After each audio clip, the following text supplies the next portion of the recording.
கிறிஸ்துவுக்குள் பிரியமானவர்களே, தொடர்ந்து நாம் ஆண்டவராகிய இயேசு கிறிஸ்து செய்த அற்புதங்களை குறித்து வாசித்து வருகிறோம். இந்த நாளிலும் ஒரு அற்புதத்தை குறித்து நாம் வாசிக்கலாம். அற்புதத்தின் தலைப்பு பிசாசு பிடித்திருந்த தானா ஊரி மகளை குணமாக்குதல். இந்த பகுதி எங்கே இருக்கிறது என்று நாம் பார்க்கிற பொழுது மத்தேயு 15ஆம் அதிகாரம் வசனங்கள் 21 28 வரை இருக்கிறது. மார்க்கிலே பார்க்கிற பொழுது 7ஆம் அதிகாரம் 24ஆம் வசனத்திலிருந்து 30ஆம் வசனம் வரை இருக்கிறது. இந்த இரு சுவிசேஷ பகுதிகளில் மாத்திரம் இந்த பகுதி எழுதப்பட்டிருக்கிறது. நான் தொடர்ந்து மத்தேயு பகுதியும் மார்க்கு பகுதியும் உங்களுக்கு நான் வாசிக்கிறேன். அதன் பிறகு இந்த இரண்டு பகுதியில் உள்ள வேறுபாடுகளை நாம் பார்க்கலாம். மத்தேயு பகுதியை வாசிக்கிறேன். மத்தேயு 15ஆம் அதிகாரம் வசனங்கள் 21 28 முடிய. பின்பு இயேசு அவ்விடம் விட்டு புறப்பட்டு தீரு சீதோன் பட்டணங்களின் திசைகளுக்கு போனார். அப்பொழுது அந்த திசைகளில் குடியிருக்கிற கானானிய ஸ்திரீ ஒருத்தி அவரிடத்தில் வந்து, ஆண்டவரே, தாவீதின் குமாரனே, எனக்கு இரங்கும், என் மகள் பிசாசினால் கொடிய வேதனைப்படுகிறாள் என்று சொல்லி கூப்பிட்டார். அவளுக்கு பிரதித்திரமாக அவர் ஒரு வார்த்தையும் சொல்லவில்லை. அப்பொழுது அவருடைய சீஷர்கள் வந்து, இவள் நம்மை பின்தொடர்ந்து கூப்பிடுகிறாளே, இவளை அனுப்பிவிடும் என்று அவரை வேண்டிக் கொண்டார்கள். அதற்கு அவர், காணாமல் போன ஆடுகளாகிய இஸ்ரவேல் வீட்டாருக்கு அனுப்பப்பட்டேனே என்று மற்றபடி அல்ல என்றார். அவள் வந்து, ஆண்டவரே, எனக்கு உதவி செய்யும் என்று அவரை பணிந்து கொண்டாள். அவர் அவளை நோக்கி, பிள்ளைகளின் அப்பத்தை எடுத்து நாய்க்குட்டிகளுக்கு போடுகிறது நல்லதல்ல என்றார். அதற்கு அவள், மெய்தான் ஆண்டவரே, ஆகிலும் நாய்க்குட்டிகள் தங்கள் எஜமான்களின் மேஜையிலிருந்து விடும் துணிக்கைகளில் தின்னுமே என்றார். இயேசு அவளுக்கு பிரதித்திரமாக, ஸ்திரியே, உன் விசுவாசம் பெரியது, நீ விரும்புகிறபடி உனக்கு ஆக கடவுது என்றார். அந்நேரமே அவள் மகள் ஆரோக்கியம் அடைந்தார். மார்க்கு பகுதியை வாசிக்கிறேன். மார்க்கு 7ஆம் அதிகாரம் வசனங்கள் 24 30 வரை. பின்பு அவர் எழுந்து அவ்விடம் விட்டு புறப்பட்டு தீரு சீதோன் பட்டணங்களின் எல்லைகளில் போய் ஒரு வீட்டுக்குள் பிரவேசித்து, ஒருவரும் அதை அறியாதிருக்க விரும்பியும் அவர் மறைவாய் இருக்கக்கூடாமல் போயிற்று.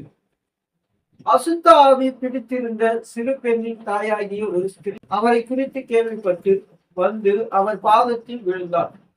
அந்த ஸ்திரீ சீரோபேனிக்கியா தேசத்தாளாகிய கிரேக்க ஸ்திரியாய் இருந்தார். அவள் தன் மகளை பிடித்திருந்த பிசாசை துரத்திவிட வேண்டும் என்று அவளை வேண்டிக் கொண்டார். இயேசு அவளை நோக்கி, முந்தி பிள்ளைகள் திருப்தியாகட்டும், பிள்ளைகளின் அப்பத்தை எடுத்து நாய்க்குட்டிகளுக்கு போடுகிறது நல்லதல்ல என்றார். அதற்கு அவள், மெய்தான் ஆண்டவரே, ஆகிலும் மேஜையின் கீழிருக்கும் நாய்க்குட்டிகள் பிள்ளைகள் சிந்துகிற துணிக்கைகளை தின்னுமே என்றார். அப்பொழுது அவர், நீ சொன்ன அந்த வார்த்தை நிமித்தம் போகலாம், பிசாசு உன் மகளை விட்டு நீங்கி போயிற்று என்றார். அவர் தன் வீட்டுக்கு வந்த பொழுது பிசாசு போய் விட்டதையும் தன் மகள் கட்டின் மேல் படுத்திருக்கிறதையும் கண்டார். தீர்மானத்திலே இந்த நாளிலும் ஒரு அற்புதத்தை குறித்து நாம் வாசித்தோம். இந்த அற்புதத்தை நாம் பார்க்கிற பொழுது மத்தேயு மார்க்கு இருவரும் எழுதியிருக்கிறார்கள். மத்தேயுவிலே நாம் படிக்கிற பொழுது அந்த ஸ்திரீ கானானிய ஸ்திரீ என்று அங்கே அவர் குறிப்பிட்டிருக்கிறார். மார்க்குவிலே பார்க்கிற பொழுது சீரோனிக்கிய தேசத்தால் ஆகிய கிரேக்க ஸ்திரீ என்று குறிப்பிடப்பட்டிருக்கிறது.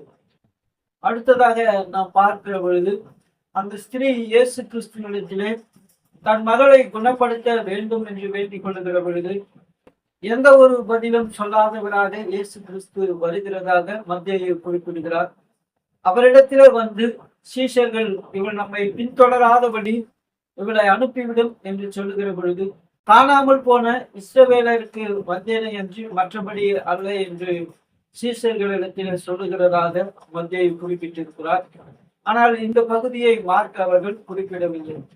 நேரடியாக அந்த ஸ்திரீ இயேசுவின் இடத்திலே வந்து, ஆண்டவரே, என் மகளுக்கு இறங்க வேண்டும் என்று அவளை வேண்டிக் கொள்ளுகிறதாகவும் அந்த மகளிடத்திலே ஆண்டவராகிய இயேசு கிறிஸ்து உரையாடுகிறதாகவும் அவர் குறிப்பிட்டிருக்கிறார்.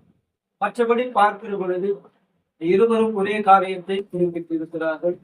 இயேசு கிறிஸ்து அந்த சிறிய நிலத்திலே பிள்ளைகளின் அப்பத்தை எடுத்து நாய்க்குட்டிகளுக்கு போடுகிறது நல்லதல்ல என்று சொல்லுகிறபடி, ஆமாண்டவரே, மேசையில் இருந்து விடும் துணிக்கைகளை நாய்க்குட்டிகள் தின்னுமே என்று அவர் சொல்லுகிறதை பார்க்கிறோம்.